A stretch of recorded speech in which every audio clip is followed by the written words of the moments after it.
घृत के समान है विनय पत्रिका, सिद्धांत की चर्चा है, इसलिए विनय पत्रिका को तुलसी साहित्य का घृत कहा गया।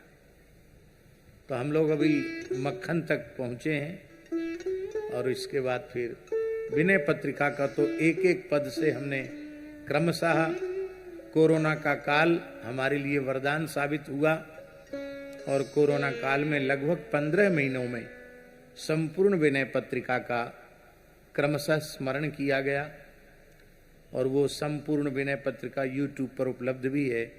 साधकों के लिए बहुत कल्याणकारी। ये संतवाणी चैनल में पूरी विनय पत्रिका है ना कैलाश जी? संपूर्ण विनय पत्रिका संतवाणी जो मशीन बनाई है, क्या नाम उसका? संतवाणी।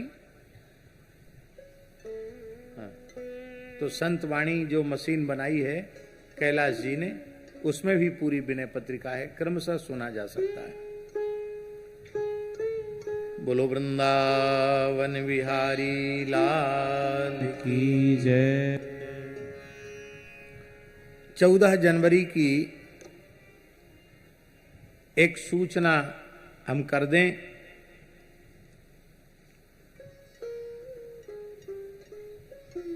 और उस सूचना के पश्चात कथा होगी। 14 जनवरी को षठ तिला एकादशी है और षठ तिला में 6 प्रकार से तिल का उपयोग किया जाता है। षठ तिला पापनाशिनी, षठ तिला एकादशी संपूर्ण पापों का नाश करने वाली है। क्या करना चाहिए 6 प्रकार से तिल का उपयोग? ध्यान से सुने। तिलोदवर्ती,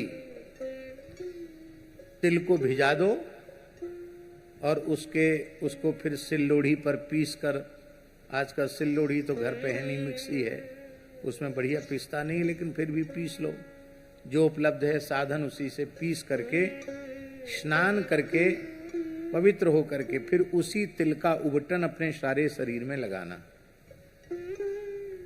उस उबटन के 3 भाग करना। एक भाग मस्तक से लेके वक्षस्थल तक लगाना, दूसरा भाग हाथ धो करके फिर नाभि से लेके कमर तक लगाना, तीसरा भाग पैरों पर लगाना। तिलोदवर्ती। फिर किसी पवित्र तीर्थ में गोता लगाना।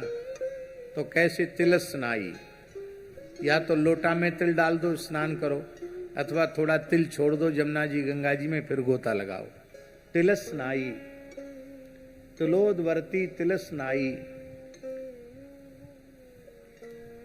तिल होता, तिल का ही हवन करना। तिल होता और तिलोदकी, तिल हाथ में लेकर के पितरों का तर्पण आदि करना। तिल लेकर, तिल से ही तर्पण करना। देवर्षि पितृ तर्पण तिल से ही करना। यद्यपि तर्पण में तिल की अनिवार्यता है, लेकिन षठ तिला को विशेष रूप में। तो तिलोदवर्ती, तिलस्नाई, तिल होता, तिलोदकी, तिल भुक, तिल का ही भोजन करना, तिल खाना।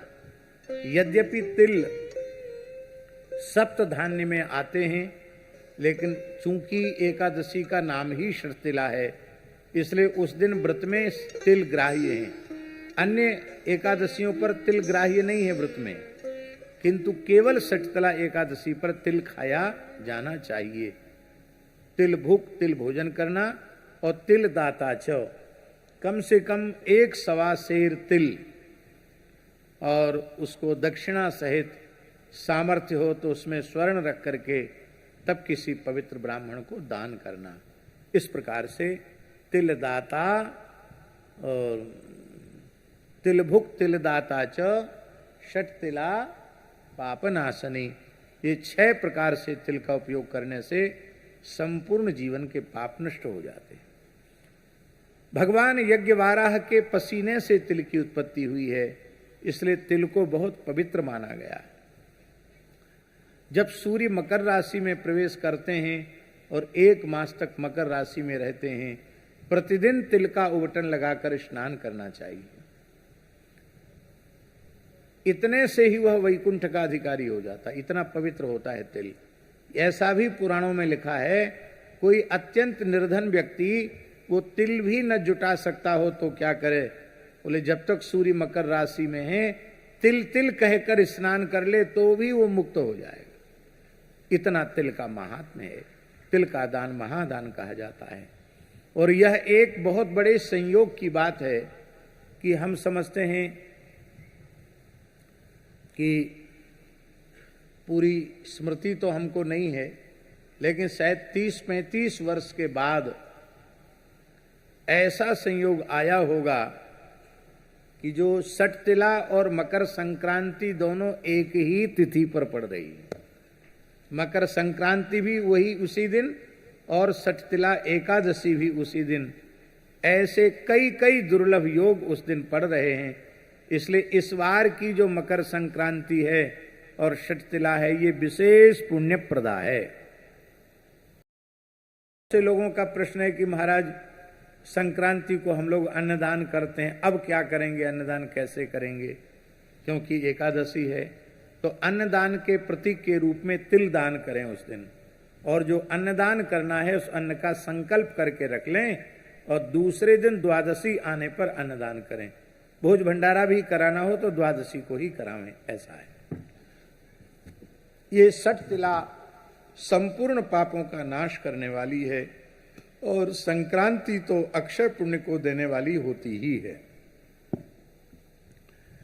14 जनवरी को मध्याह्न में लगभग 3:13 से एकादशी का और मकर संक्रांति का पुण्यकाल आरंभ होगा, जो सूर्यास्त होने तक चलेगा। तो वैसे संक्रांति में भी विशेष रूप में मकर संक्रांति के अवसर पर समुद्र स्नान की बड़ी महिमा है। संभव हो तो तापी सिंधु संगम में, और उतना संभव न हो तो केवल समुद्र स्नान करना बहुत ही पुण्यप्रद है, ऐसा समझना चाहिए। बोलो वृंदावन बिहारी लाल की जय। जय जय श्री राधे। अथाष्टादशोऽध्यायः। क्रमशः कृष्ण चरित्र चल रहा है। अब एकदम सावधान होकर के कृष्ण लीला का श्रवण करें। श्री शुक उवाच अथ कृष्णः परिवृतो ज्ञातिभिर्मुदितात्मभिः अनुगीयमानो न्यविशद ब्रजम गोकुलमंडितम।